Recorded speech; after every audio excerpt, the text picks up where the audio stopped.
Entramos ahora en una nueva aparición, la de Quivejo.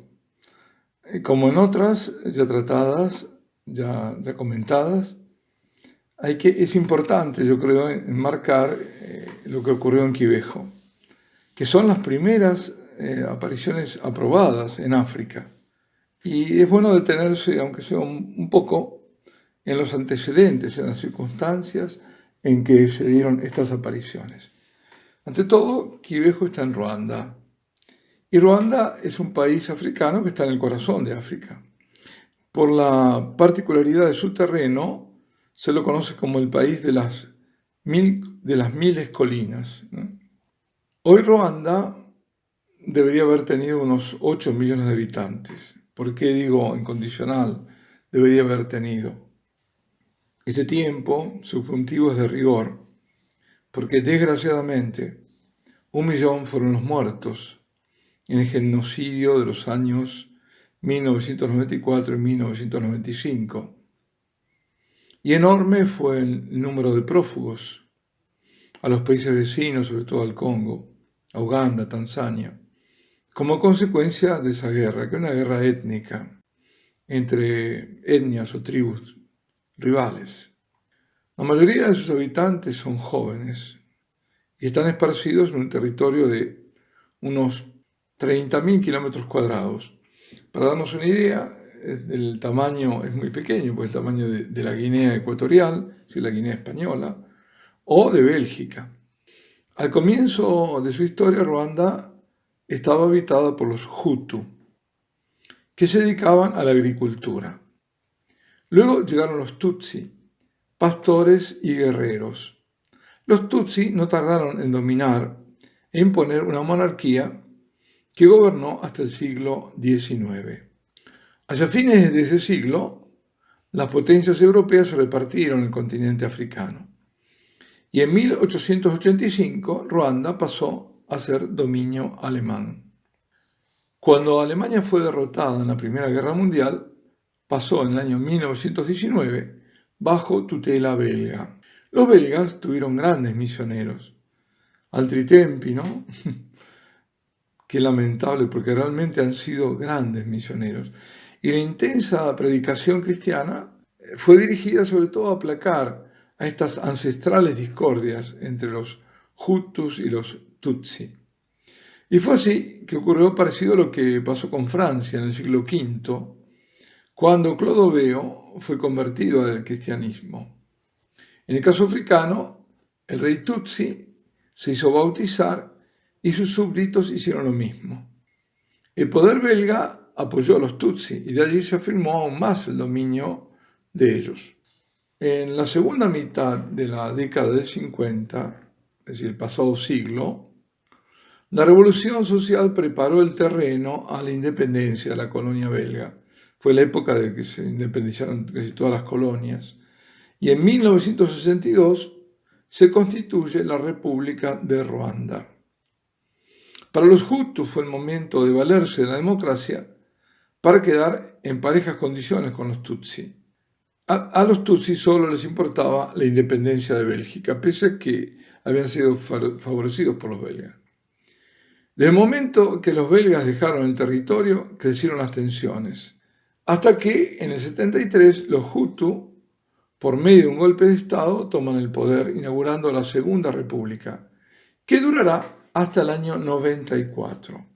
Mientras tanto, a partir de 1990, los Tutsi, que habían dejado el país después del golpe, intentan regresar y se desencadena una guerra civil que va a llegar hasta el terrible genocidio de los años 1994 y 1995. El 6 de abril del 94, con el atentado aéreo en el que muere el presidente de la República, que era Hutu, se pone fin a la Segunda República y se desata la revuelta Hutu tanto contra los Tutsi como contra los Hutu moderados.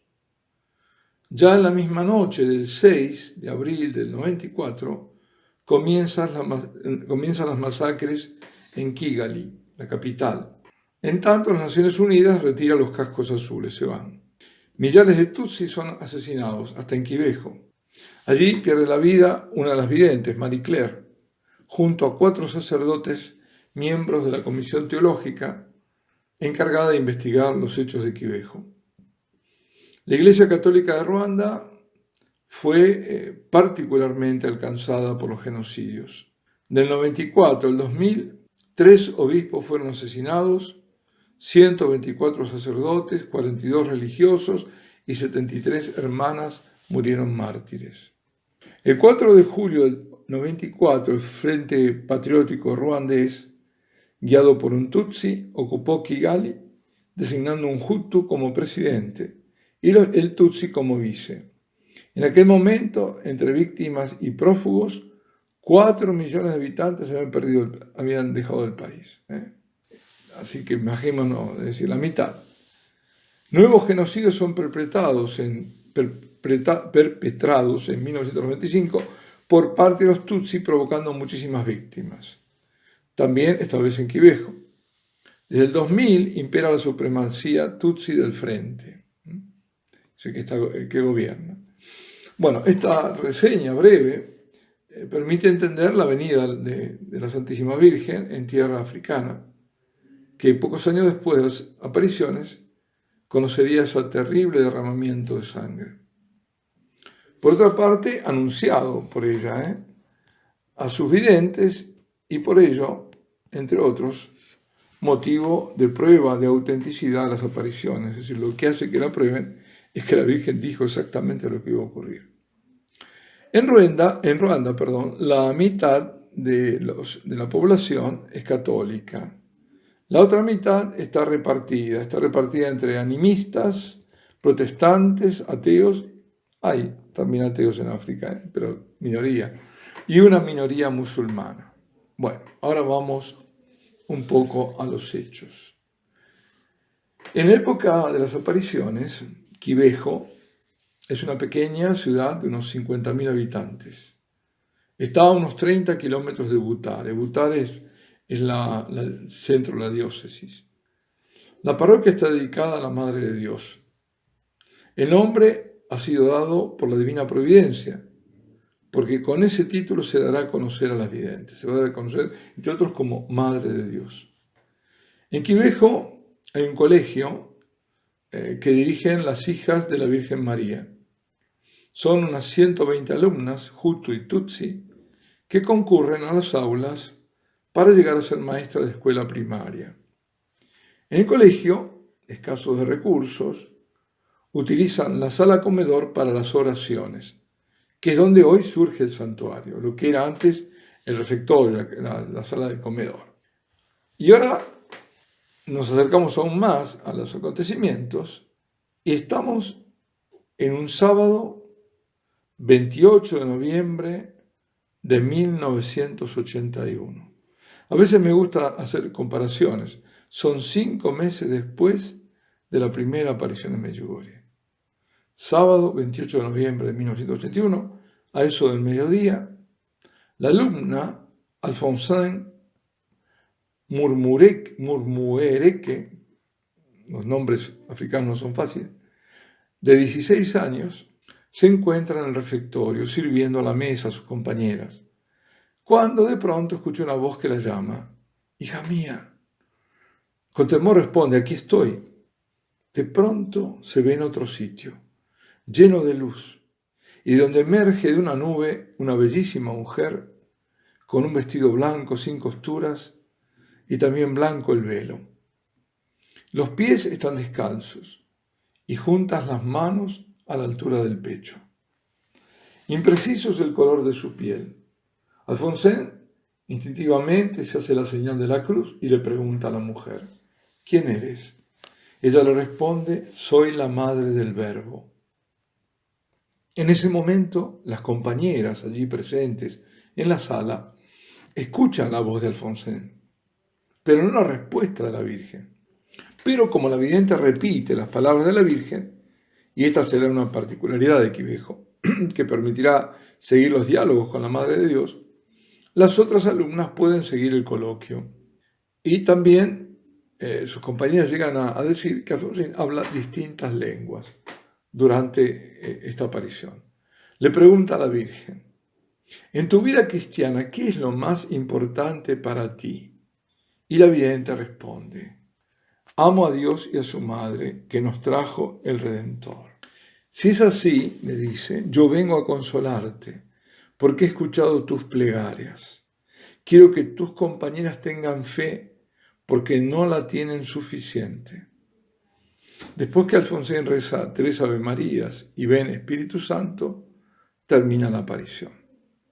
Relata la vidente: la vi después subir al cielo como Jesús. Después de la aparición, Alfonsín queda paralizado durante 15 minutos y vanos son los esfuerzos para hacerla salir del éxtasis. Es otra característica esta de Quivejo. Al día siguiente, el 29 de noviembre, el encuentro con la Virgen ya no es en el comedor, sino en el dormitorio, hacia la misma hora, junto a la cama, al lecho de Alfonsín. Sor Blandín está presente. La vidente le cuenta a la religiosa que la Virgen la había visto esa mañana, cuando apenas salir volvió sobre sus pasos para buscar un jersey, porque había sentido frío. Esa pequeña revelación hizo que Sor Blandín inmediatamente creyese en la veracidad de las apariciones. Esto nos recuerda al episodio del encuentro del Señor con Natanael, ¿recordáis? Cuando creyó en Jesús porque le había dicho: ayer te vi cuando estabas bajo la higuera. Fue una particularidad que le da, y también eso había pasado con el padre de Maximin en La Salette. No lo hemos comentado cuando fue La Salette, pero sí fue eso. Cuando la Virgen le recordó un episodio, cuando el Maximin estaba con el padre, y el padre dijo: sí, fue así, exacto. Eso hizo que el padre creyera inmediatamente en la aparición. Aquí con el Sor Blandín, el padre, ocurre lo mismo.